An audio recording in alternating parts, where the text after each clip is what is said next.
മദ്യനയ അഴിമതി കേസിൽ ഡൽഹി മുഖ്യമന്ത്രിയും ആം ആദ്മി പാർട്ടി ദേശീയ കൺവീനറുമായ അരവിന്ദ് കെജ്രിവാളിനെ CBI അറസ്റ്റ് ചെയ്തു. സുപ്രീം കോടതി കെജ്രിവാളിന്റെ ജാമ്യാപേക്ഷ പരിഗണിക്കാനിരിക്കെയാണ് നാടകീയ നീക്കങ്ങൾ.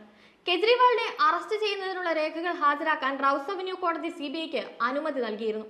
കെജ്രിവാളിനെ ഡൽഹി റൌസ് അവന്യൂ കോടതിയിൽ ഹാജരാക്കിയ CBI അദ്ദേഹത്തെ കസ്റ്റഡിയിൽ വിടണമെന്ന് ആവശ്യപ്പെടുകയായിരുന്നു. കോടതി മുറിയിൽ ചോദ്യം ചെയ്യാൻ അനുമതി നൽകിയ കോടതി അറസ്റ്റിലേക്ക് നയിക്കുന്ന രേഖകൾ ഹാജരാക്കാൻ നിർദ്ദേശിച്ചു. തുടർന്നാണ് അറസ്റ്റ് ചെയ്യാൻ അനുമതി നൽകിയത്. അരവിന്ദ് കെജ്രിവാളിനെ തിഹാർ ജയിലിൽ CBI ചൊവ്വാഴ്ച രാത്രി ചോദ്യം ചെയ്തിരുന്നു.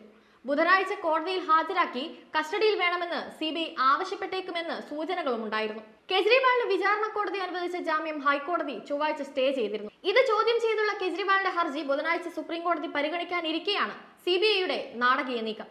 കീഴ്ക്കോടതി തനിക്ക് അനുവദിച്ച ജാമ്യം റദ്ദാക്കിയ ഡൽഹി ഹൈക്കോടതി ഉത്തരവിനെതിരെ അരവിന്ദ് കെജ്രിവാളിന്റെ ഹർജി സുപ്രീം കോടതി ഇന്ന് പരിഗണിക്കും.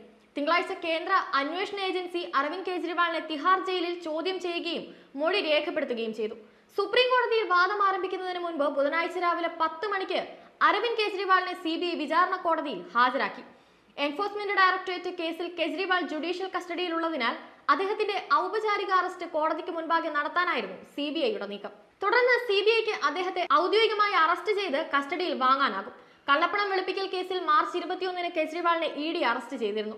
അറസ്റ്റിനെതിരെ കോടതികളെ സമീപിച്ചിരുന്നെങ്കിലും ഇലക്ഷൻ പ്രചരണത്തിന് മാത്രമാണ് അദ്ദേഹത്തിന് ജാമ്യം ലഭിച്ചത്. ബുധനാഴ്ച റൌസ് അവന്യൂ കോടതിയിൽ CBI കെജ്രിവാളിനെ കസ്റ്റഡിയിൽ ആവശ്യപ്പെട്ടിരുന്നു. എന്നാൽ കെജ്രിവാളിനെ CBI ഇതുവരെ ഔദ്യോഗികമായി അറസ്റ്റ് ചെയ്തിട്ടില്ലെന്ന് കോടതി ചൂണ്ടിക്കാട്ടി.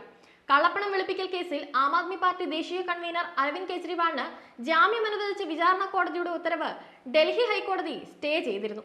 ഹൈക്കോടതിയുടെ കണ്ടെത്തലിന് വിരുദ്ധമായ ഒരു കണ്ടെത്തലും വിചാരണ കോടതി നൽകേണ്ടതില്ലെന്നും രേഖകളും വാദങ്ങളും വേണ്ട വിധത്തിൽ വിലമതിക്കപ്പെട്ടിട്ടില്ലെന്നും ഉത്തരവ് പുറപ്പെടുവിക്കവേ ഡൽഹി ഹൈക്കോടതി പറഞ്ഞു.